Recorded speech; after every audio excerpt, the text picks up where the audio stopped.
So hello students, hello everyone, कैसे हो आप सब। एंड शाम का समय हो चुका है, 6 बज चुके हैं। इनफैक्ट 6:06 हो चुके हैं, 6 पर 6 लग चुकी है। तो अब स्टार्ट करते हैं अपने नीट के सेशन को। तो नीट के सेशन में in the morning we started with digestive system, जिसे हम हिंदी में पाचन तंत्र कहते हैं। पाचन तंत्र के अलग अलग हिस्से क्या हैं और पाचन तंत्र का फंक्शन क्या है, जो बेसिकली मैंने बताया था। SLF is very important, structure, location and function. ये तीन चीज बायोलॉजी में बहुत ही इंपॉर्टेंट होती है। तो आइए आज के सेशन में डाइजेस्टिव सिस्टम पार्ट 2 में डाइजेस्टिव सिस्टम के जितने भी पार्ट्स थे, वेदर इट इज एलिमेंट्री कनाल के पार्ट्स या फिर डाइजेस्टिव ग्लैंड्स के पार्ट, हर एक पार्ट के ऊपर जो प्रॉपर इंफॉर्मेशन हमने लेनी है वो एक एक करके लेते रहेंगे। डाइजेस्टिव सिस्टम की जो रिमेनिंग पार्ट है, मतलब पहली पार्ट आज सुबह में हुई, सेकेंड पार्ट अभी हो रही है। कल सुबह वाले स्लॉट में आपकी फिर तीसरी डिस्कशन होगी डाइजेस्टिव सिस्टम की, एंड चौथी जो चौथी डिस्कशन होगी वो कल शाम को होगी, जिसमें हम ओवरऑल डाइजेस्टिव सिस्टम को कंप्लीटली कंटेंट के रेस्पेक्ट में फुलफिल कर पाएंगे। तो let us continue. So our topic of discussion is digestive system. Topic of discussion is digestive system, जिसे हिंदी में हम क्या कहते हैं, पाचन तंत्र कहते हैं। हिंदी में हम पाचन तंत्र कहते हैं। और हमने देखा कि डाइजेस्टिव सिस्टम में जब हम स्टार्ट कर रहे थे तो the alimentary canal started with mouth. Alimentary canal started with mouth. तो अगर मैं माउथ की बात करूं तो mouth is just a horizontal opening. It is just a horizontal opening. ध्यान से सेशन को देखते रहिए, आपका अध्ययन प्रारंभ हो चुका है। Your study is on, so do like the session and share the session to the maximum you can. देखिए, अगर हम अपने माउथ को देखो, इस माउथ को देखें, अगर इस माउथ को देखें तो माउथ क्या है, एक हॉराइजॉन्टल ओपनिंग है। ऐसे है, ना कि ऐसे है। हमारी माउथ कैसे है, ऐसे है, लेफ्ट राइट फैली हुई है, ना कि ऊपर नीचे फैली हुई है। तो it is a horizontal opening और इसका कोई काम नहीं है। तो अगर हम माउथ को देखें तो माउथ हमारा ऐसा है, ऐसा माउथ है हमारा। थोड़ा छोटा बना लेते, इतना बड़ा तो नहीं है, बट अगर हम देखें तो ये अपर लिप हो गई, ये अपर लिप हो गई, और ये हमारी लोअर लिप हो गई। ये हमारी लोअर लिप हो गई। तो अगर हम इसे अपर लिप मान लेते हैं, ऊपर वाला होंठ, और इसे हम लोअर लिप मान लेते हैं, लोअर लिप मान लेते हैं, नीचे वाला होंठ, तो इसके बीच में जो एरिया है इसे ही हम क्या कहते हैं, माउथ कहते हैं। तो it is a horizontal opening. अब आप सबको मैं ये बात बताना चाहूंगा कि जब भी हम बातचीत करते हैं, बोलते हैं, किसी को समझाते हैं, कुछ भी कह रहे होते हैं, गा रहे होते हैं, गुनगुना रहे होते हैं, तो सबसे ज्यादा यूटिलाइजेशन किसका है, इन होठों का। ये होठ ज्यादा जो है थरकाव करते रहते हैं, सबसे ज्यादा मूवमेंट दिखाते हैं। तो कोई भी जो मूवमेंट हमारे ह्यूमन बॉडी में होती है, that movement is due to muscles. मांसपेशियों की वजह से जितनी भी तरह की गतिविधियां देखी जाती हैं वो मसल्स, उनका जो मेजर वजह है वो मसल्स हैं। अब मसल्स में ऐसी क्या खास बातें होती हैं, तो मसल्स में 4 खास बातें होती हैं। वन इज इलास्टिसिटी, उनमें लचीलापन होता है। वन इज एक्सटेंसिबिलिटी, वो अपने साइज में बढ़ जाते हैं। इट हैज कॉन्ट्रैक्टिबिलिटी, संकुचनशीलता दिखाते हैं। और सबसे चौथा ऑप्शन दैट इज एक तो अपने साइज में बढ़ रहे हैं, दैट इज एक्सटेंसिबिलिटी। इलास्टिसिटी, लचीले हैं। कॉन्ट्रैक्टिबिलिटी, संकुचनशील है। और सबसे इंपॉर्टेंट एक्साइटेबिलिटी, उनमें उत्तेजना होती है। अचानक से कुछ आ रहा है, टक्कर लगने वाला है, तो आप ऐसे हटते हो। किसी को मारना होता है तो जोर से मारते हो। बैट से शॉट अगर छक्का लगाना है तो जोर से खींचते हो। तो उस समय जो एक्साइटमेंट मसल्स में आती है वो मसल्स की खासियत है, उनकी कैरेक्टरिस्टिक, उनकी विशेषताएं हैं। तो अगर हमारे माउथ, जो कि अपर एंड लोअर लिप से गार्डेड है, सबसे ज्यादा मूवमेंट दिखा रहे हैं, तो इसकी वजह क्या है, ये एक मसल से जुड़े हुए हैं। तो अपर लिप और लोअर लिप की अगर मैं बात करूं, अपर लिप और लोअर लिप की बात करूं, तो ये मांसपेशियों से जुड़े होते हैं, जिसे हम किस नाम से जानते हैं? Any answer? कोई बता पाएगा? कि जो हमारे होठ होते हैं वो इतनी थिरकन इसलिए करती हैं क्योंकि लिप्स के साथ अटैच होती है एक मांसपेशी, एक मसल। और उस मसल का नाम क्या है? इस मसल का नाम है ऑर्बिक्यूलरिस ओरस। ऑर्बिक्यूलरिस ओरिस, ऑर्बिक्यूलरिस ओरिस। तो अगर ये मसल नहीं होता, अगर ये ऑर्बिक्यूलरिस ओरिस नहीं होता, तो ये जो लिप्स है इतनी मूवमेंट नहीं दिखा पाती, इस बात का ध्यान रखिएगा। ये तो हो गई माउथ के बारे में। आगे चलते हैं। तो mouth is what? Mouth is just a horizontal opening. अब माउथ के अंदर ही जैसे ही बंदा प्रवेश करे तो सबसे पहली चीज उसे क्या दिखता है?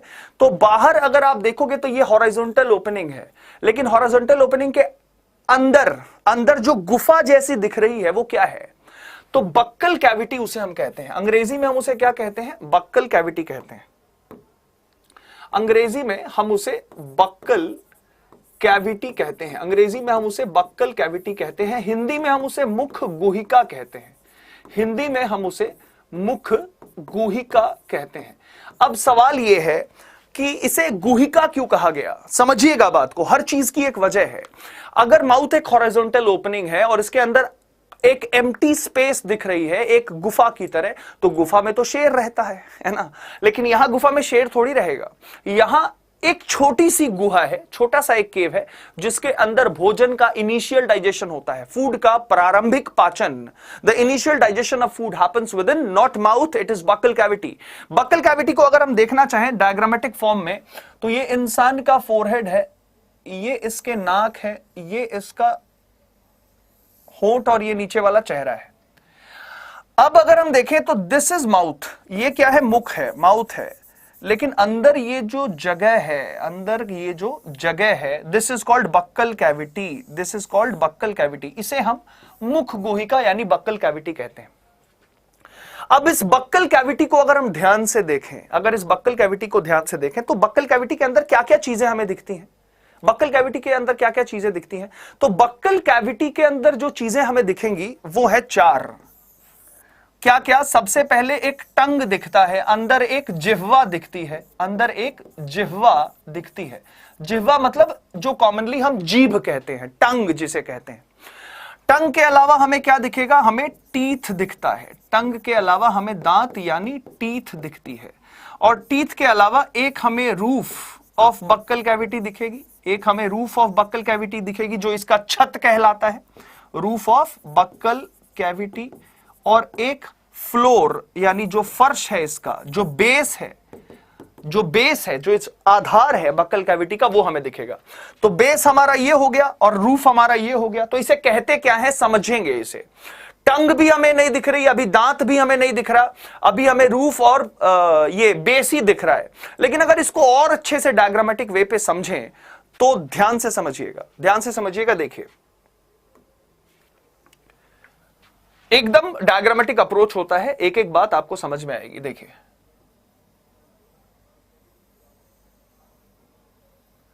ये नाक हो गया और इसके बाद मैंने ये इसकी जुबान थोड़ी सी खोल दी, आ करवाया है, और पीछे की तरफ जाके आपने देखा होगा एक मांस के थूथड़े सा लटक जाता है। अगर किसी का जुबान खुलवाओ, आप आ करवाओ और टॉर्च अंदर जलाओ तो पीछे की तरफ, अक्सर ये आपने देखा होगा किसको कराते हुए? डॉक्टर को कराते हुए।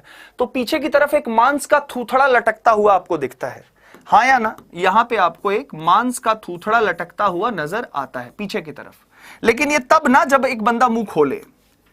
और यहां मैं इसके नीचे वाले हिस्से को बना देता हूं, ठीक है? ये इसका नीचे वाला हिस्सा है, ठीक है? ये इसका नीचे वाला हिस्सा है। और इसी से जुड़ा होता है यहां पे टंग। तो ये हो गई आपकी टंग। तो टंग जिससे जुड़ी हुई है ये इसका फ्लोर कहलाता है। This is called the floor of buccal cavity. This is called the floor of buccal cavity. Floor of buccal cavity. तो फ्लोर ऑफ बक्कल कैविटी का कुछ तो नाम होगा, कुछ तो नाम होगा। नीचे की तरफ अगर आप टच करोगे ना तो आपको दिखेगा कि जिह्वा यानी कि टंग वहां से जुड़ी हुई है, ठीक है ना? Tongue is the strongest muscle. Strongest muscle की अगर मैं बात करूं तो टंग नहीं होगा, it will B not tongue, it will B jaw muscle. जबड़े की जो पेशियां होती हैं वो सबसे मजबूत होती हैं, ध्यान रखिएगा। टंग स्ट्रॉन्गेस्ट मसल नहीं होता। टंग के बारे में जितनी भी बातें हैं एक एक करके मैं बताऊंगा। तो फ्लोर ऑफ बक्कल कैविटी को एक नाम दिया गया है, उसे हम कहते हैं frenulum, FRENULUM, frenulum, it is the base of buccal cavity. इसके बाद अगर हम दांतों को देखें तो देखो यही दांत दिखते हैं ना आपके ऐसे,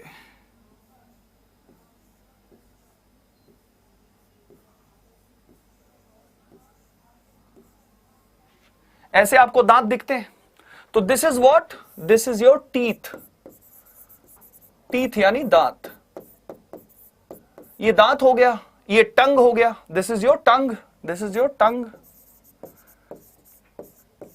रूफ फ्लोर आपने देख ही लिया। अब जिससे जुड़ा हुआ होता है, जिससे जुड़ा हुआ होता है आपके गाल की एक हड्डी जिसका नाम है मैग्जिला, वो है तालू। जब भी आप टमाटर या पोटैटो बोलते हो तो जब ट बोलते हो ना, तो जिससे टच होता है वो है ये, this is called palate, this is called palate. Palate को हम कहते हैं तालू, पैलेट को हम क्या कहते हैं, तालू कहते हैं। पैलेट इज ऑल्सो कॉल्ड तालू, इसे हम क्या कहते हैं, तालू कहते हैं। तो palate is the roof of buccal cavity, it is the roof of buccal cavity, it is the roof of buccal cavity. तो ये मुख गुहिका का क्या है, फर्श है या फिर ये उसका रूफ है। तो ये छत है, मतलब रूफ है बक्कल कैविटी का। तो जब भी आप खाना अंदर लेते हो तो खाना जिस गुहिका के अंदर पचती है या टूटती है वो है बक्कल कैविटी। लेकिन बक्कल कैविटी का एक अपना फ्लोर है जिसे हम फ्रेन्यूलम कहते हैं, एक रूफ है जिसे हम पैलेट कहते हैं। इसके अलावा टीथ और टंग भी हमें देखने को मिलता है। अब समझिएगा, बहुत इंपॉर्टेंट चीज है। Do like and share the session guys. अगर आप सबको पसंद आ रहा है तो you must be on Insta, you must be on Facebook, you must be on Telegram and different other channels. I would request कि वो सारे बच्चे जो मेडिकल एंट्रांस एग्जामिनेशन के लिए वाकई में सीरियस हैं और अपने गर्दन में स्टेथो देखना चाहते हैं, शरीर के ऊपर व्हाइट वो कोट देखना चाहते हैं, तो आप ये सेशन अपने छोटे भाई, अपने बड़े भाई, अपनी छोटी बहन, अपनी बड़ी बहन, अपने ताया जी, ताई जी, मामा जी, फुआ जी, सबके बच्चों के लिए, भाई बहनों के लिए, दोस्तों के लिए ये शेयर जरूर करें। क्योंकि आप सभी साथ रहोगे तो ये नॉलेज मैं उन हर बंदों तक पहुंचाने की कोशिश करूंगा जो भारत में डॉक्टर बनने के लिए खुद को काबिल समझते हैं। Because we know plenty of human brains are deprived of knowledge. बहुत सारी ऐसी ह्यूमन ब्रेन है जिसको ज्ञान ही नहीं मिल रहा, जिसके वजह से वो यूटिलाइजेशन उसका नहीं कर रहे हैं। We know that human brain की जो कंप्लीट डेवलपमेंट होती है वो 6 साल में होती है, लेकिन 3 साल में ही लगभग उसकी 70% डेवलपमेंट हो जाती है। 30 से 40, 70 नहीं, 30 से 40% डेवलपमेंट हो जाती है। लेकिन जो पूर्णतया अगर हम ब्रेन की डेवलपमेंट माने तो वो 6 साल में होती है। वहीं अगर रीढ़ की हड्डी की बात करें, स्पाइनल कॉर्ड की बात करें, तो स्पाइनल कॉर्ड की पूरी डेवलपमेंट 5 साल में होती है। तो अगर ढंग से देखा जाए तो 6 साल में एक बच्चा फिजिकली प्रॉपरली डेवलप होता है। 6 साल के बाद, 6 साल से लेके 13वें साल तक उसके बॉडी में सारे ऑर्गन्स डेवलप करने लगते हैं प्रॉपर तरीके से। अभी तक तो सिर्फ ब्रेन और स्पाइनल कॉर्ड डेवलप करा था, लेकिन अब शरीर में बोन है, कार्टिलेज है, लंग्स है, लिवर है, पैनक्रियाज है, गॉल ब्लैडर है, डिफरेंट टाइप्स ऑफ टिश्यूज हैं, वो अपना ग्रोथ धीरे धीरे कराती हैं। कब तक? 12-13वें साल तक। जैसे ही कंप्लीट डेवलपमेंट हो जाएगा, सारे डेवलप्ड ऑर्गन और ऑर्गन सिस्टम का कंट्रोल सीएनएस, पीएनएस, एएनएस और एसएनएस यानी somatic nervous system, autonomic nervous system, somatic nervous system, central nervous system and peripheral nervous system, ये जो 4 नर्वस सिस्टम है, ये मिलके कंट्रोल और कोऑर्डिनेट कराती है बॉडी के हर एक फंक्शंस को। तब जाके ये जो इतना बड़ा कॉम्प्लेक्स ऑर्गेनिज्म आपको दिखता है वो बेहतर तरीके से परफॉर्म कर पाता है। Whenever we are speaking about activities, तो कोई भी एक्टिविटीज या तो वॉल्यूंटरी होती है या तो इनवॉल्यूंटरी होती है, या तो वो हमारे इच्छा के अधीन होती है या तो वो हमारे इच्छा के अधीन नहीं होती है। तो कोई भी अगर ऐसी चीज जो हम अपने इच्छा के अनुसार कर रहे हैं, जैसे मेरे हाथ का हिलाना, मैं अभी हाथ हिला रहा हूं, मैं इस वायर को ऐसे पकड़ा हूं, तो ये मेरे इच्छा के अधीन है। जब मेरे ये इच्छा के अधीन नहीं होगा तो ये इनवॉल्यूंटरी हो जाएगा। जैसे मेरे दिल का धड़कना, मेरे यकृत के ऊपर, मतलब लिवर के ऊपर जो गॉल ब्लैडर है वो कॉन्ट्रैक्ट कर रहा है, टाइम टाइम पे हार्मोन सिक्रीट हो रहे हैं, टाइम टाइम पे एंजाइम सिक्रीट हो रहे हैं, क्या वो मेरे कंट्रोल में है? नहीं। लेकिन बॉडी में बहुत सारे ऐसे फंक्शंस हैं जो हो रहे हैं, किसके सानिध्य में? तो सेंट्रल नर्वस सिस्टम और बाकी जो भी हमारे कोऑर्डिनेटेड नर्वस सिस्टम्स हैं। तो हमें यह समझना होगा कि बॉडी में बहुत सारी ऐसी चीज हैं जो हम अपने वॉलंटरी एक्शन से करते हैं, लेकिन अल्टीमेटली यहां जो बैठा हुआ है ना ब्रेन, वो हर चीज को कंट्रोल और कोऑर्डिनेट कराएगा। आप कॉन्शियसनेस में रहे या अनकॉन्शियस स्टेट में रहे, चेतना वाले अवस्था में रहे या अचेत अवस्था में रहे। ये तो थी हमारी बक्कल कैविटी के अंदर वाली पार्ट्स। अब बक्कल कैविटी के अंदर एक एक जो पार्ट्स हैं उनको थोड़ा ध्यान से समझते हैं ताकि और बेहतर से कंसेप्ट क्लियर हो पाए। अब आप देखिए, ये इंसान रहा, ठीक है, और यहां पे मैंने बताया था कि ये इसकी एक मांस के थूथड़े की तरह ये चीज दिखती है। आ करोगे तो आपको ये दिखेगी ही, हाँ या ना। और यहां से ऐसे मैंने आपको टंग बना के दिखाया ही, ये आपकी टंग है, ये आपकी टंग है, और यहां आपकी टीथ थी, यहां आपकी टीथ थी, यहां आपकी टीथ थी, यहां आपकी टीथ थी, ठीक है, ये आपके दांत थे। तो मेरा सवाल ये है कि ये जो मांस का थूथड़ा दिखता है इसका नाम क्या है? तो सबसे पहले इसका नाम है उव्यूला। ध्यान रखिएगा, इसका नाम क्या है? उव्यूला। अब इस उव्यूला का काम क्या है? तो अगर हम कान को देखें तो जो बाहरी वाला जो कान हमें दिखता है वो कुछ ऐसे दिखता है। तो दिस इज एक्सटर्नल पिना। ध्यान रखिएगा, दिस इज कॉल्ड एक्सटर्नल पिना, बाह्य कान। एक्सटर्नल पिना से फिर ईयर कनाल अंदर की ओर ऐसे जाती है। This is called year kanal, this is called year कनाल, ठीक है। ईयर कनाल जहां खत्म होता है वहीं पे एक मेम्ब्रेन है जिसे हम टिम्पैनिक मेम्ब्रेन कहते हैं। और इस पूरे ऑर्गन को एक साथ क्या कहा जाता है? इस पूरे ऑर्गन को एक साथ कहा जाता है ईयर ड्रम, यानी कान का पर्दा। और इसी के ऊपर होती है ये जो मेम्ब्रेन, इसका नाम है टिम्पैनिक मेम्ब्रेन। इसको थोड़ा नीचे लिखना नहीं पड़ेगा, थोड़ा सा ऊपर ही लिखना पड़ेगा, बिकॉज आपको यहां कुछ दिखाना है। तो इसे हम क्या कहते हैं? इसे हम कहते हैं tympanic membrane, TYMPANIC, tympanic membrane, tympanic membrane. Year के पार्ट्स को समझा रहा हूं बेटा, ये सेशन फिर नहीं मिलेगा आपको, मैं ये बता रहा हूं।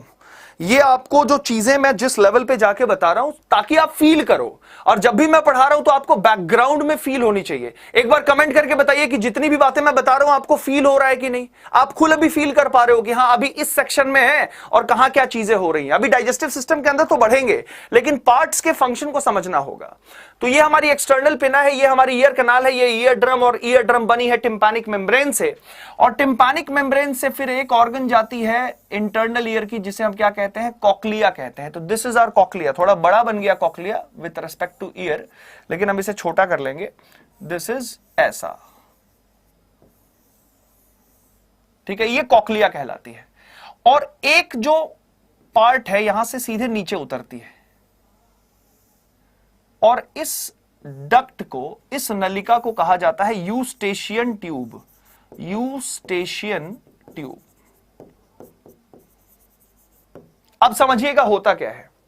जब भी बाहर से साउंड वेव्स आते हैं, जब भी बाहर से साउंड वेव्स आते हैं, तो मैक्सिमम साउंड वेव्स तो आपके इस एक्सटर्नल पिना के द्वारा ही रिफ्लेक्ट हो जाते हैं।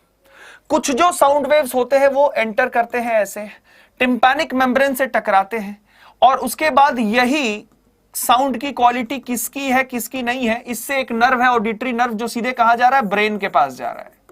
यहां से ऑडिटरी नर्व है, ऑडिटरी नर्व है जो कॉक्लिया से अटैच होती है, वो सारा इंफॉर्मेशन ब्रेन को देती है। ब्रेन एनालाइज करता है कि किसका साउंड है, कैसा साउंड है, शार्प है, लाउड है, क्वालिटी कैसा है, और फिर वापस हमारे ऑर्गन तक आती है। इसके फंक्शंस को हम ईयर वाले पार्ट में अच्छे से समझेंगे। यूस्टेशियन ट्यूब का क्या काम है? ये एक ऐसी ट्यूब है जो अगर साउंड इंटेंसिटी हद से ज्यादा हो कि कॉक्लिया, ऑडिटरी नर्व या फिर टिम्पैनिक मेम्ब्रेन को खराब कर दे, तो यहां से maximum of the sound waves यहां से निकल के कहां आ जाते हैं? ग्रसनी वाले यानी गले वाले इलाके में। तभी कभी कभार सर्दी जुकाम में आपने देखा होगा, जब आप छींकते हो या खांसते हो तो यहां हर जगह दर्द होता है। इसीलिए ईयर, नोज और टंग तीनों का डॉक्टर एक ही होता है, क्योंकि यहां से नाक का रास्ता, यहां से ये कान का रास्ता और डायरेक्ट ये मुख वाला रास्ता, तीनों ही जंक्शन का, तीनों ही पार्ट का एक ही जंक्शन है, और इस जंक्शन को हम फेरिंग्स या ग्रसनी कहते हैं। Am I clear? सारे लोग बताओ, अभी तक क्लियर है सारी बात?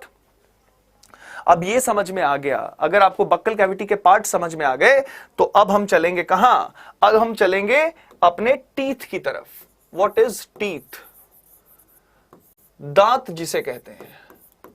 तो अब देखो, अभी तक जितनी बातें हैं आप लोग सब रटते आए हो। मैं नहीं चाहता कि हमारे क्लास में जब आप स्पेशली बायो पढ़ने के लिए आए हो, एक डॉक्टर बनने की तरह, डॉक्टर बनने के लिए आए हो और उस जोश और जज्बे के साथ आए हो कि yes I will be a doctor and I am going to treat humanity with my knowledge and perseverance, तो आपको डॉक्टर के नाते, डॉक्टर के जैसे सोचना होगा कि जब उसके पास एक पेशेंट आता है तो वो पेशेंट में क्या देखता है। आपने देखा होगा कि मैक्सिमम ऑफ द टाइम में पेशेंट जाते ही पहले पहले तो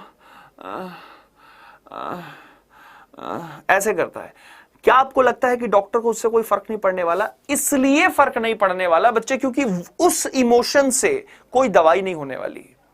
डॉक्टर तुरंत ही जैसे क्लियर होगा तो तुरंत ही बोलेगा, अच्छा हाँ जी बताइए क्या क्या तकलीफ हो रहा है आपको। हाँ माता, कभी कभी डॉक्टर पोलाइट भी होते हैं, most of the time when they are busy, हाँ जी क्या तकलीफ है। अदरवाइज डायरेक्टली वी से कि हाँ माता जी बताइए, हाँ बच्चे बताओ, हाँ छोटी बताओ। तो जब हम ऐसे पूछते हैं तो वी डू इट पोलाइटली या we try to ask in such a way because we want कि वो अपने अंदर की जितनी भी तकलीफें हैं अपने अल्फाजों में बोले। मैक्सिमम ऑफ द टाइम आपने देखा होगा कि कई बार माता पिता साथ में आते हैं, बड़े भाई बड़ी बहन चाचा जी ये सब आते हैं, तो वो बेचारे कोशिश करते हैं कि मैं उसके रेस्पेक्ट में बोलूं। मतलब जो पेशेंट है वो शायद उतना ना बोल पाए अच्छे से, तो गार्जियंस क्या होते हैं अपने तरफ से समझाने की कोशिश करते हैं। तो कई बार आपने देखा होगा कि डॉक्टर नाराज हो जाते हैं, वो कहते हैं कि ये बोल पाती है ना, ये बोल पाता है ना, आप चुप रहिए वो खुद बोलेगा। हम नाराज इसलिए होते हैं, हम नाराज या नाराजगी इसलिए दिखाते हैं because we don't want exact information, we want वही इंफॉर्मेशन जो पेशेंट दे रहा है।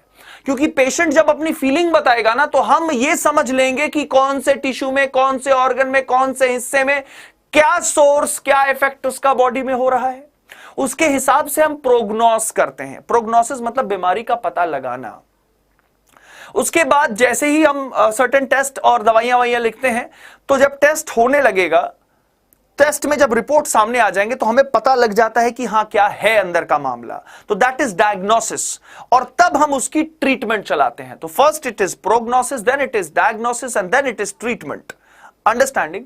सिमिलरली जब आप बायोलॉजी को, whether you are studying botany या whether you are studying zoology, दोनों ही पर्सपेक्ट में आपको यह देखना ज्यादा जरूरी होगा कि कंटेंट मैटर को, अगर कल के दिन में आपकी टॉपिक फोटोसिंथेसिस भी है, रेस्पिरेशन ही है, हार्मोन्स ही है, रिप्रोडक्शन भी है, तो आपको यह समझना होगा कि क्या मैंने सारी चीजें कंटेंट के रेस्पेक्ट में क्लियर कर लिया। फिर आप किताब कोई भी उठाओ ना, फिर आप किताब कोई भी उठाओ, और अगर आपसे एमसीक्यू नहीं लगता तो आप बताएं, because this is the way.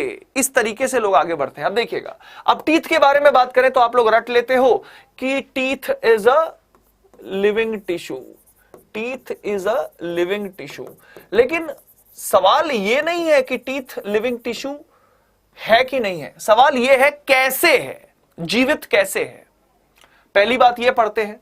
और क्या पढ़ते हैं? हम कहते हैं कि teeth is made up of calcium plus phosphate, calcium plus phosphate, calcium और फॉस्फेट से मिलकर टीथ बनता है, राइट। फिर स्टडी ऑफ टीथ हम कहते हैं कि इज ओडोंटोलॉजी, इज ओडोंटोलॉजी। तो मेरा आप सबसे बस यही सवाल है कि अगर दांतों का अध्ययन ओडोंटोलॉजी कहलाता है तो इस शब्द का कोई रिलेशन इस शब्द से दिख रहा है क्या? जवाब दीजिएगा। राजेश जी, आयुषी अग्रवाल जी, गौरव जी, नमस्कार सभी को। और बताइए, क्या आपको इस शब्द का कोई भी रेलेवेंस इस टीथ शब्द से दिख रहा है क्या? नहीं दिख रहा। फिर स्टडी ऑफ टीथ को ओडोंटोलॉजी हम क्यों कहते हैं? Why do we call study of teeth as odontology? Do like and share the session guys. सिर्फ 8 लोग अभी देख रहे हैं, जल्दी से सेशन को शेयर कीजिए ताकि और बच्चे भी जुड़ पाए। तो study of teeth is called odontology, right. अब अगर मैं इसके बारे में थोड़ी और चर्चा करूं तो पहले इसके लिए मुझे एक दांत को बनाना होगा, क्योंकि हम जानते हैं कि एवरी बॉडी पार्ट, हमारे शरीर का कोई भी एक हिस्सा हुआ तो वो किससे बना है? किसी ना किसी चीज से सिक्रीट हुआ है। क्योंकि पहले अगर हम मांस के थूथड़े थे, इनिशियली अगर हम इतने से लंप ऑफ मांस थे, कहते हैं ना कि जब 3 हफ्ते का बच्चा हो या 2 हफ्ते का बच्चा हो तो एकदम जेली लाइक स्टेट में रहता है, तो जब जेली लाइक स्टेट में रहता है, जब जेली लाइक स्टेट में रहता है, उससे ही तो ये शरीर आज बनी है, या आपकी शरीर बनी है। तो इसका मतलब शरीर में चाहे कितना भी मजबूत हिस्सा हो, चाहे कितना भी कठोर हिस्सा हो, वो सब किसी ना किसी सेल से सिक्रीट हुए हैं, किसी ना किसी सेल से सिक्रीट हुए हैं। तो देखिए, अगर मैं एक दांत को बना के समझाने की कोशिश करूं तो दांत दिखती कैसी है?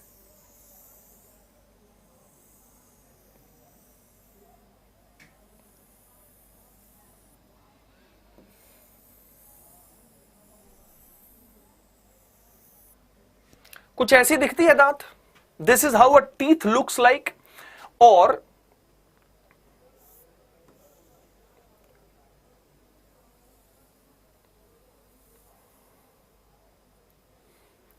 बगल से देखें तो दांत जो होते हैं वो किस में धंसे होते हैं? तो मसूड़ों में धंसे होते हैं। ठीक है,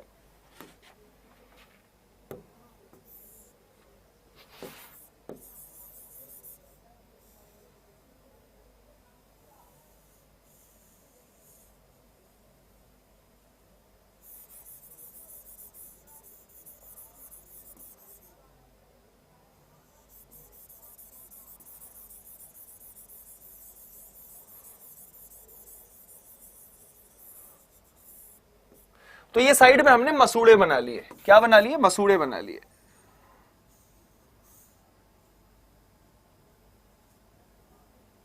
मसूड़े को अंग्रेजी में क्या कहते हैं? गम्स कहते हैं।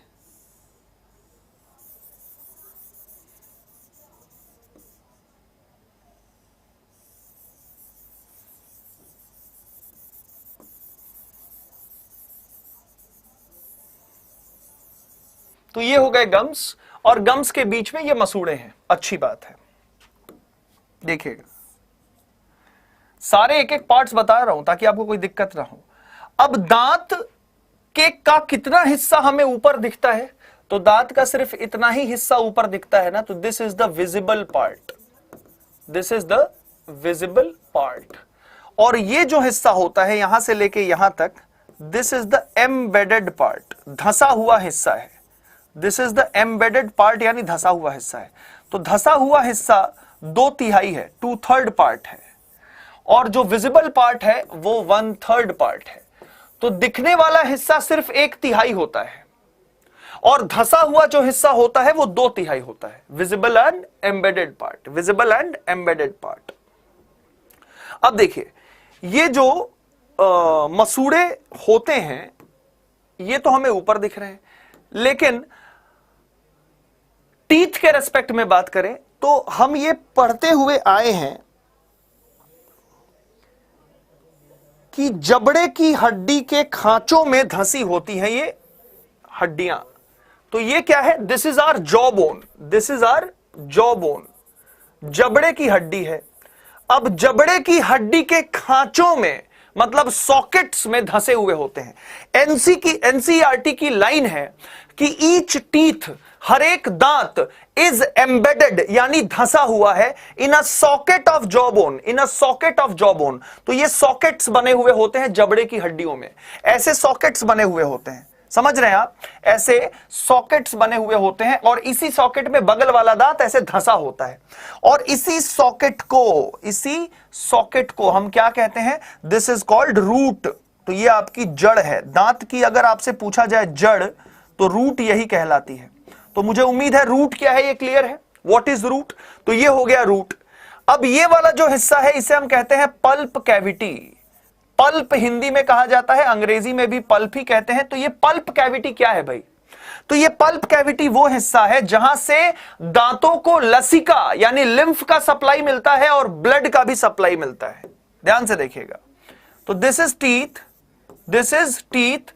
तो टीथ लिविंग इसलिए है, एक पहला भी सवाल पूछा था ना मैंने, कि यहां पूछा था मैंने कि teeth is a living tissue. तो टीथ लिविंग टिश्यू कैसे है? सवाल ये होगा। तो इसलिए है क्योंकि लिम्फ का भी सप्लाई है और साथ ही साथ ब्लड का भी सप्लाई होता है टीथ को। यही वजह है कि टीथ में सेंसिटिविटी वगैरह हमें देखने को मिलती है। तो this is what lymph and blood का सप्लाई, ये ब्लड और लिम्फ का सप्लाई है बच्चों। Is it clear to everyone? तो this is lymph and blood supply. अब अगर टीथ के ऊपर वाले इस हिस्से की बात करें, ऊपर वाले इस हिस्से की बात करें, तो this is the strongest part of human body. अगर लिखोगे तो बेटा गलत हो जाएगा। दिस इज द हार्डेस्ट, सबसे कठोर अगर कोई भाग है मानव शरीर में तो उसे हम इनामल के नाम से जानते हैं। उसे हम किस नाम से जानते हैं? इनामल के नाम से जानते हैं, इनामल के नाम से जानते हैं। तो ये जो आपको ऊपर दिख रही है, this is what? This is enamel, this is enamel and this is the hardest part of the body, this is enamel. और ये शरीर की सबसे कठोर भाग है, hardest part of human body, hardest part of human body. हमारे शरीर की अगर सबसे कठोर कोई भाग है तो वो है इनामल। लेकिन इनके अलावा अगर बाकी दांत के हिस्से को देखूं तो और क्या क्या है, तो हम जानते हैं जब एक घर बन रहा होता है, जब एक घर बन रहा होता है तो घर बनाने में बहुत सारी चीजें लगती हैं, जैसे ईंट, रेत, सीमेंट, है ना, ये सारी चीजें लगती हैं। तो रेत और ईंट, इन दोनों को पकड़ने वाला कौन है? दोनों को एक करने वाला कौन है? सीमेंट। तो जैसे सीमेंट रेत और पत्थर को जोड़ के रखता है, ठीक उसी प्रकार सीमेंटम जो है दांतों को मसूड़ों से जोड़े रखती है। तो ये जो हिस्सा है ये सीमेंटम कहलाता है। ये जो ब्लू वाला हिस्सा है ना, ये वो हिस्सा है जो दांतों को मसूड़ों से जोड़े रखता है। किससे जोड़े रखता है? दांतों को मसूड़ों से जोड़े रखता है। तो इसका नाम है सीमेंटम, CEMENTUM। तो सीमेंटम का काम क्या हो गया? सीमेंटम का काम हो गया दांतों को मसूड़ों के साथ जोड़े रखना। अब जो मैक्सिमम पार्ट आपको दिख रहा है, जो मैक्सिमम हिस्सा आपको दिख रहा है, ये किसका हिस्सा हो जाएगा? डेंटाइन का। तो this is our dentine region.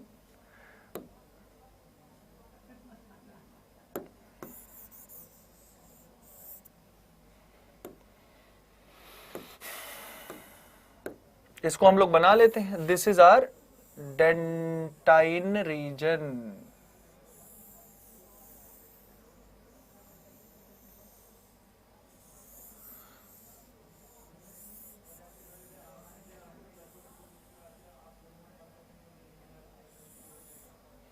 ठीक है।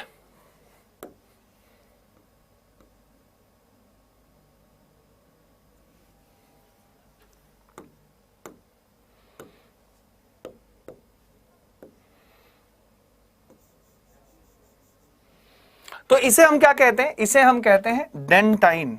इसे हम क्या कहते हैं? Dentine, DENTINE। और अगर पूरे दांत में से डेंटाइन को सिर्फ मैं अलग कर दूं तो ये एक क्राउन की तरह या मुकुट की तरह दिखता है, इसीलिए dentine is also called crown of teeth. Dentine is also called crown of teeth. इसीलिए डेंटाइन को क्या कहा जाता है? क्राउन ऑफ टीथ कहा जाता है। Do like and share the session guys. ठीक है, आगे चलते चलेंगे। तो आप ये देख सकते हो कि ये मैंने दांत का वो डायग्रामेटिक एक्सप्लेनेशन दे दिया है जिससे कई सारे सवाल आपको खुद ही क्लियर हो जाएंगे। जैसे enamel is the hardest part of human body, लेकिन it is secreted from which type of cell? तो उस सेल का नाम ध्यान रखना, उस सेल का नाम है ameloblast cell, AMOELO, ameloblast cell. तो अमीलोब्लास्ट सेल से निकलती है कौन? इनामल, ये बनती है। और डेंटाइन किससे बनती है? तो इट इज सिक्रीटेड फ्रॉम, ये श्रावित होती है ओडोंटोब्लास्ट सेल से, ODONTOBLAST, ओडोंटोब्लास्ट सेल से। तो ओडोंटोब्लास्ट सेल से बनता है डेंटाइन और अमीलोब्लास्ट सेल से बनता है इनामल। और पूरे दांत में सबसे ज्यादा सरफेस एरिया किसका है? पुष्पांजलि जी वेलकम, आयुषी अग्रवाल जी नमस्कार, गौरव सिंह जी, जितने भी बच्चे लाइव हैं यार, अगर आपको दिल से लगता है कि नहीं यार आज के सेशन में जो यहां इस अड्डा 24/7 के नीट के सेशन में जो यहां पढ़ाया जा रहा है, जो वाकई में मेरे एग्जामिनेशन पॉइंट ऑफ व्यू से बहुत इंपॉर्टेंट है, and this is the class from which we will be able to get selection. तो guys do like and share the session, because we are just a budding vertical and we need कि आपके साथ से आपको जो जरूरत है, जिससे आपको मेडिकल कॉलेज मिलने वाला है, आपको उस तरीके से पढ़ाया जाए, so that next year we see you in your medical colleges, right? चलिए, तो this is the overall view of teeth. तो teeth में सारे parts को एक बार क्रॉस चेक कर लेते हैं जल्दी जल्दी. Dentine is the major part. सबसे ज्यादा बड़ा हिस्सा कौन दिख रहा है? डेंटाइन. इसीलिए डेंटाइन जिस सेल से बना उस सेल का नाम ओडोंटोब्लास्ट, इसीलिए study of teeth is odontology. Logic समझ में आ गया? तो सबसे ज्यादा बड़ा हिस्सा डेंटाइन का था, इसीलिए स्टडी ऑफ टीथ ओडोंटोलॉजी. अब teeth is made up of calcium plus phosphate. तो अगर आप दांत को देखें या हड्डियों को ही देख लें, अगर आप दांत को देख लो या हड्डियों को ही देख लो, तो वो किससे बना होता है? कैल्शियम और फॉस्फेट से. क्योंकि अगर एक हड्डी की बात करूं ना, मैं अगर एक हड्डी की भी बात करूं, तो हड्डी के 4 रीजन्स होते हैं. This is a bone. तो एक हड्डी के भी 4 हिस्से होते हैं, जिसे मैं स्केलेटल सिस्टम में पढ़ाने वाला हूं. सबसे अंदर वाला जो लेयर होता है उसे हम कहते हैं bone marrow. This is bone marrow. और बोन मैरो सारी हड्डियों में नहीं दिखती. जो हड्डी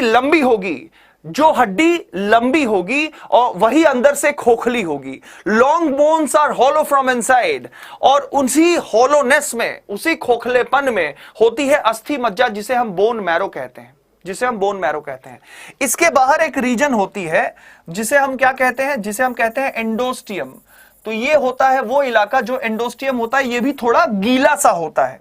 लेकिन इसके बाहर वाला जो रीजन होता है, जिसे हम मैट्रिक्स कहते हैं, ये वो वाला हिस्सा हुआ जो मैं ब्लू से थोड़ा सा शेड कर रहा हूं. तो ये वाला जो हिस्सा है, इसे हम बोन का मैट्रिक्स कहते हैं. ये वाला जो हिस्सा है जो मैं हल्के ब्लू से शेड कर रहा हूं, ये बोन का मैट्रिक्स कहलाता है. और जो सबसे बाहर आपको दिख रहा है, जो हार्ड और स्पॉन्जी इन नेचर भी है, मतलब ये वाला हिस्सा जो आपको दिख रहा है, जो ये वाला आपको हिस्सा दिख रहा है, this is the outer most and spongy part of the bone. इसे हम पर्यस्थि कला हिंदी में, और अंग्रेजी में हम इसे पेरियोस्टियम कहते हैं. पेरियोस्टियम कहते हैं. ठीक है. तो a bone again has 4 parts. This is called periosteum. उसके बाद जो दूसरा हिस्सा है ये वाला, दैट इज कॉल्ड मैट्रिक्स. बाहर से अंदर अगर हम देखें, तीसरा जो हिस्सा है ये ब्लू वाला, इसे हम कहते हैं एंडोस्टियम. और जो सबसे अंदर वाला है ये बोन मैरो, आप देख ही रहे हो. तो जो बाहरी जो लेयर दिख रहा है ना, periosteum, this is spongy in nature.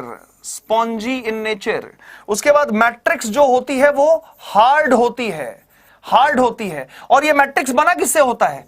Calcium, calcium plus phosphate से तो बनी होती है. तो चाहे आप हड्डी की बात करें, कैल्शियम होती है, फॉस्फेट होती है, मैग्नीशियम होती है. तो ये सारी चीजें, चाहे हड्डी की बात करें या दांत की बात करें, इनमें आपको कैल्शियम, मैग्नीशियम और फॉस्फेट दिखेगा ही दिखेगा. तो हड्डी के भी पार्ट देखोगे तो आपको समझ में आएगा. जब हम स्केलेटल सिस्टम डिस्कस करेंगे तो उसमें ये सारी बातें डिस्कस करवाएंगे. तो ये डेंटाइन आपको पूरा ये क्लियर है. डेंटाइन क्राउन ऑफ टीथ है, इसीलिए and study of teeth is called odontology because ये ओडोंटोब्लास्ट सेल से निकलते हैं. Enamel hardest part of human body secreted from ameloblast. Cementum क्या करता है? तो it attach gum with teeth. दांत को मसूड़े से जोड़ने वाला सीमेंटम है. पल्प कैविटी क्या है? तो pulp cavity is a region जहां लिम्फ और ब्लड का सप्लाई है, supply of blood and lymph. And root क्या है? तो these are sockets of jaw bone. जबड़े की हड्डियों के खांचे हैं जिसमें दांत धंसे हुए हैं. Is it clear? अब सिंस ये एनसीईआरटी का लाइन है बेटा, उठा के देख लेना. लिखा हुआ है कि since each teeth is embedded, each teeth is embedded into a socket of jawbone, hence इसीलिए we humans वी ह्यूमंस, हम जो इंसान हैं वो किस नाम से जाने जाते हैं? तो we humans are also known as, we humans are also known as thecodonts. Thecodonts, thecodonts को हिंदी में कहा जाता है द कोडॉन्ट्स नहीं, ये मत सोचना कि ये द कोडॉन्ट्स लिखा हुआ है, दिस इज नॉट द कोडॉन्ट्स, एक साथ है ये, है ना, दिस इज थीकोडॉन्ट्स, ठीक है। थीकोडॉन्ट को हिंदी में कहा जाता है गर्तदंती, गर्तदंती, गर्तदंती। तो थीकोडॉन्ट्स क्यों कहा जाता है ह्यूमंस को? बिकॉज ईच टीथ, हर एक दांत मसूड़ों के खांचे में धसे हुए हैं, they are embedded in a socket of jaw bone. Clear to everybody? आगे चले, ये तो हो गया हमारे थीकोडॉन्ट्स का। अब ह्यूमंस के बारे में अगर हम बात करें तो ह्यूमंस के 4 अलग अलग तरह के दांत भी होते हैं। We have 4 different types of teeth, we have 4 different types of teeth. तो अगर मैं दांतों के प्रकार के बारे में बात करूं तो 4 दांतें होती हैं, 4 प्रकार की दांतें होती हैं। एक होता है हमारा इंसाइजर्स, इंसाइजर्स, इंसाइजर्स को हम हिंदी में कृंतक कहते हैं। उसके बाद the second type of teeth that we human possess is canine, canine को हम रदनक कहते हैं। उसके बाद द third type of teeth is premolar, the third type of teeth is premolar, उसे हम अग्रचवर्णक कहते हैं, अग्रचवर्णक कहते हैं। And the last fourth type of teeth is called molar, और मोलर को हम चवर्णक कहते हैं, चवर्णक कहते हैं। अब ये जो इंसाइजर्स, कैनाइन, प्रीमोलर्स और मोलर्स के बारे में मैं बात कर रहा हूं, ये दिखते कैसे हैं? ये दिखते कैसे हैं? ये दिखते कैसे हैं? तो कृंतक जो है ना वो ऐसे दिखते हैं। अगर आप ध्यान से देखो तो जो हमारे इंसाइजर्स होते हैं वो ऐसे दिखते हैं, बोलो हाँ या ना। आगे के अगर जो बड़े बड़े दांत आप देखोगे, ये जो सामने बीचों बीच दिखते हैं, ये ऐसे ही दिखते हैं। कृंतक जो है वो ऐसे ही दिखते हैं, वो एग्जैक्टली ऐसे ही दिखते हैं। यस और नो? उसके बाद कनाइन को देखोगे, जब भी कुछ फाड़ना हुआ, आप ये सोचो ना कि अगर मान लो ये एप्पल है, ये एप्पल नहीं है वैसे, लॉजिटेक है वैसे, अच्छा डेल है ये मतलब एप्पल कंपनी की बात नहीं कर रहा था। मान लो ये एप्पल है, अब इस एप्पल को खाना होगा तो एप्पल को हम ऐसे खाएंगे नहीं, एप्पल को हमेशा आगे से काट के खाएंगे। तो आगे से जब मुझे काटना होगा तो किस दांत का इस्तेमाल करेंगे? इंसाइजर्स का। तो इंसाइजर्स का काम क्या होगा? काटने का। फंक्शन क्या हो गया? कटिंग। कटिंग मतलब काटना, काटना। काटना में चंद्र बिंदु नहीं होगा, I guess it will be काटना। उसके बाद अगर आपको मैंने एक टॉफी दिया या च्युइंगम दिया तो आप क्या करोगे? ऐसे पकड़ के साइड से फाड़ते हो। या फिर अगर आप नॉन वेजिटेरियन हो तो आप जब भी चिकन या कोई भी मटन की पीस खाते होगे तो आप आगे से तो खाते नहीं होगे, साइड से ऐसे नोचते हो। तो जब भी नोचना, फाड़ना, है ना, ये सब करना हुआ तो हम किस दांत का इस्तेमाल करते हैं? कनाइन का। और ये कैसा दिखता है? ये कुछ ऐसा दिखता है। तो this is our canine teeth. तो दिस इज फॉर टीयरिंग, फाड़ने के लिए इस्तेमाल होता है। टीयरिंग का मतलब होता है फाड़ना। तो जब किसी चीज को फाड़ना हो, टीयर करना हो, तो उस समय जिस दांत का इस्तेमाल करते हैं वो है कनाइन। लेकिन अब हमें अगर चबाना या पीसना हुआ तो उस समय हम पीछे की तरफ भोजन को लेके जाते हैं। तो चबाने वाले जो दांत होते हैं और पीसने वाले वो कुछ ऐसे आपको दिखेंगे, हाँ या ना? These are your premolar teeth, अग्रचवर्णक इन्हें हम कहते हैं। और इन्हीं की तरह दिखने वाले लेकिन साइज में छोटे लेकिन चौड़े जो दांत होते हैं पीछे की तरफ, उसे हम मोलर्स कहते हैं। तो ये हमारे चवर्णक हो गए। तो इससे साइज में छोटे होते हैं लेकिन विड्थ में चौड़े होते हैं और पीछे की तरफ होते हैं, इसे हम चवर्णक कहते हैं। तो चाहे हम प्रीमोलर्स की बात करें या मोलर्स की बात करें, दोनों का ही काम होता है चीविंग एंड ग्राइंडिंग, चबाना और पीसना। चीविंग एंड ग्राइंडिंग, जिसे हम कहते हैं चबाना, चबाना और पीसना, चबाना और पीसना, चबाना और पीसना, चबाना और पीसना, चीविंग एंड ग्राइंडिंग। तो ये हमारे 4 अलग अलग तरह के दांत और सबके अलग अलग फंक्शन। सिंस एकदम क्लियर समझ आ रहा है ना? Thank you so much. तो since we have 4 different types of teeth, 4 अलग अलग तरीके के दांत हैं और सबके अलग अलग फंक्शंस हैं। इसीलिए we humans are also called heterodonts. हमें हेटेरोडोंट्स के नाम से भी जाना जाता है। हम मनुष्यों को हेटेरोडोंट्स के भी नाम से जाना जाता है। और हेटेरोडोंट्स का मतलब होता है विषम दंती। विषम दंती का मतलब होता है जब अलग अलग तरह के दांत हो, जब अलग अलग तरीके के दांत हो। अब एक ही तरीके का अगर दांत हो तो मोनोफायोडोंट, जैसे गाय भैंस, इन सब के एक ही तरीके का दांत होता है। तो अगर दांतों के तरह है और दांतों की जानकारी के आधार पे अगर हम मनुष्यों को बोलें तो मनुष्य हेटेरोडोंट भी हैं। इसके अलावा दे आर ऑल्सो थीकोडोंट्स, गर्त दंती भी है। और इसके अलावा अगर मैं और एक बात आपसे डिस्कस करूं तो वो ये बात है कि in our entire life time, हमारे पूरे जीवन काल में, in our entire life time we possess 2 different sets of teeth. 2 अलग अलग तरह के हमें दांत के सेट प्रदान होते हैं। In our entire life time, in our entire life time humans possess 2 different sets of teeth, 2 different sets of teeth। 2 अलग अलग दांतों के पूरे सेट उन्हें प्राप्त होते हैं। एक को हम कहते हैं मिल्क टीथ यानी दूध के दांत, और मिल्क टीथ को ही हम टेम्पोररी टीथ कहते हैं। मिल्क टीथ को ही हम टेम्पोररी टीथ कहते हैं। और चूंकि वो कमजोर होते हैं, कम समय के लिए आते हैं, इसलिए ऐसा नाम है। डेसिडुअस, दुधारी, या आप कह सकते हो कमजोर दांतों के लिए डेसिडुअस शब्द का इस्तेमाल करते हैं। टेम्पोररी मतलब कुछ समय के लिए, और दूध के दांत बच्चों को होते हैं, कमजोर होते हैं। और दूसरा जो होता है उसे हम कहते हैं परमानेंट टीथ, स्थायी दांत। तो इसे टेम्पोररी और इसे क्या कहा जाता है, परमानेंट टीथ।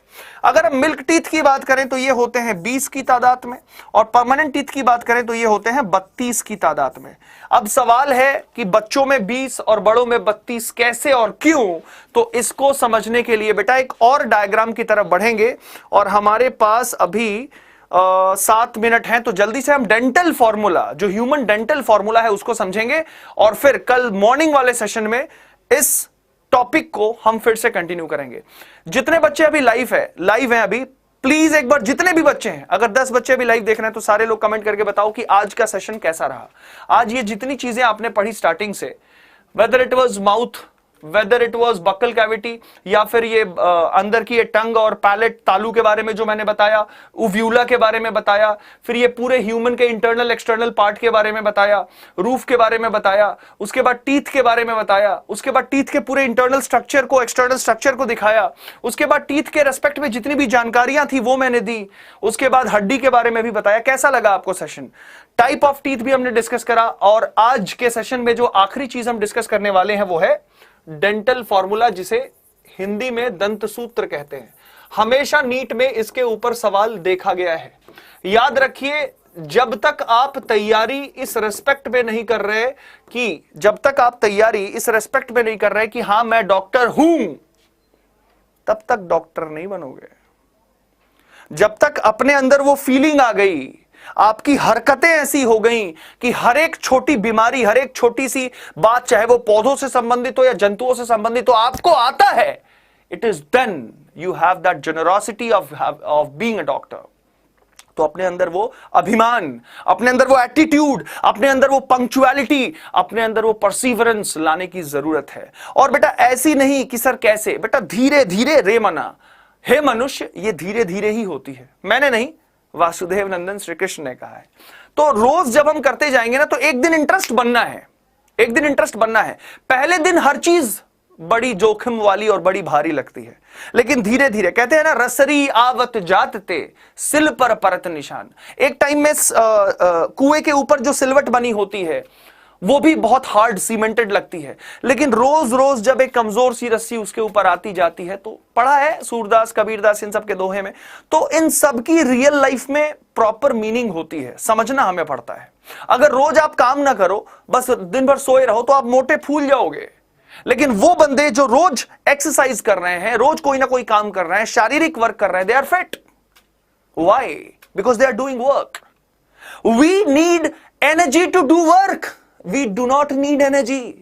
हमें एनर्जी इसलिए चाहिए ताकि हम काम करें। तो जो मनुष्य काम नहीं कर रहा वो शिथिल हो जाएगा। If you are not working you are dead, remember this. Dental formula की बात करें, डेंटल फॉर्मूला बच्चों के लिए, इन्फेंट्स के लिए बताया क्या जाता है? इन्फेंट्स के लिए बताया जाता है 2102 2102। और ये 2102 पूछा जाए तो बताते हैं ICPM है भाई साहब। ICPM मतलब इंसाइजर्स, कैनाइन, प्रीमोलर्स और मोलर्स। और अगर मैं इन्फेंट्स नहीं एडल्ट्स की बात करूं, बड़े लोगों की, तो एडल्ट्स की डेंटल फॉर्मूला बताई जाती है 2123/2123। बेटा हर किताब में, एनसीईआरटी में, हर एक छोटी बड़ी किताब में ये आपको लिखा हुआ मिल जाएगा। लेकिन मेरा सवाल है, क्या आपने समझा है 2123/2123 कैसे समझते हैं? देखिए, अगर मैं एक इंसान के मुख को खोल के दिखाऊं, मान लो ये एक इंसान का ये मुंह है ना, इसने आ करा हुआ है, ऐसे आ करा हुआ है, अलाइंड नहीं है ना थोड़ा सा।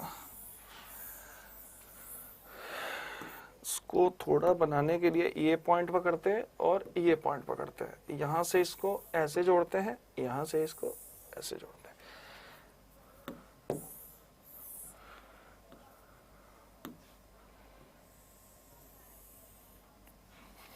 चलो इतने में काम चल जाएगा। अब मैं शरीर को ऐसे एक बार डिवाइड कर लूं और एक बार ऐसे डिवाइड कर लूं, कर लिया। तो बीचों बीच अगर देखो तो दो बड़े बड़े दांत यहां दिखते हैं, दिखते हैं ना, ये दो बड़े बड़े दांत सामने की तरफ इंसाइजर्स हैं। इन्हीं की तरह एक छोटा भाई बगल में होता है, इनका छोटा भाई बगल में होता है। तो ये चारों क्या है? इंसाइजर्स ही है। तो यहां पे भी ये इंसाइजर्स हुए, ये दोनों भी क्या है? इंसाइजर्स हुए। इनके बगल में एक यहां कनाइन होता है, यहां भी एक कनाइन होता है। तो ये क्या है? सी, ये भी क्या है? सी, कनाइन। इनके बगल में दो प्रीमोलर्स होते हैं, ये पहला प्रीमोलर, ये दूसरा प्रीमोलर। फिर होते हैं तीन मोलर्स, तीन मोलर्स। तो ये आपके मोलर्स हैं। तो ये हो गए प्रीमोलर और ये हो गए मोलर। तो मोलर कितने? तीन। प्रीमोलर कितने? दो। कनाइन कितना? एक। इंसाइजर्स कितना? दो। तो अगर हम किसी भी इंसान के ऊपर वाले जबड़े के आधे की गिनती करें तो 2 + 1 + 2 + 3 = 8। तो 8 यहां, 8 यहां, 8 यहां और 8 यहां, कितने हो गए? 32 दांत। तो इसका मतलब जो हमने यहां दिखाया कि भाई मानवों में, एडल्ट्स में 32 दांत होते हैं, इसकी गिनती हमें आ गई। इसीलिए फॉर्मूला लिखा गया है 2123/2123। अब आप कहोगे कि सर ये तो 8/8 ही हो रहा है। अरे बेटा फॉर्मूला लिखा गया है a + b का whole square is a² + 2ab + b²। लेकिन a² + b² + 2ab भी लिखा जा सकता है, a - b का होल स्क्वायर + 4ab भी लिखा जा सकता है। हाँ या ना? लिखा जा सकता है ना? तो फॉर्मूला एक होती है, उसकी यूटिलाइजेशन हर जगह होती है। तो जब दंत सूत्र को बच्चों के लिए लिखा जाता है तो 2102 लिखा जाता है। बड़ों का तो क्लियर हो गया सर, बच्चों का क्लियर कैसे होगा?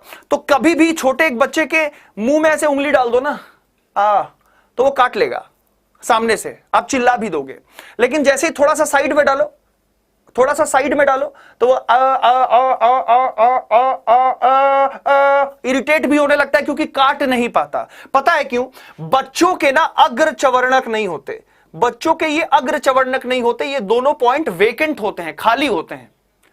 और जब भी साइड में ले जाओगे ना तो वो फिर काट लेगा, क्योंकि वहां पे उसके दो दांत होते हैं जिसे हम मोलर कहते हैं। लेकिन ये फिर वेकेंट होता है, तीसरा मोलर फिर नहीं होता, क्योंकि तीसरे मोलर को, इस तीसरे यहां जो नीचे जो आपको तीसरा मोलर दिखेगा, अगर बड़ों की बात करें तो ये 3 मोलर होगा, 2 प्रीमोलर होगा, 2 प्रीमोलर होगा, 1 कनाइन होगा और 2 हमारे क्या होंगे? ऐसे इंसाइजर्स होंगे।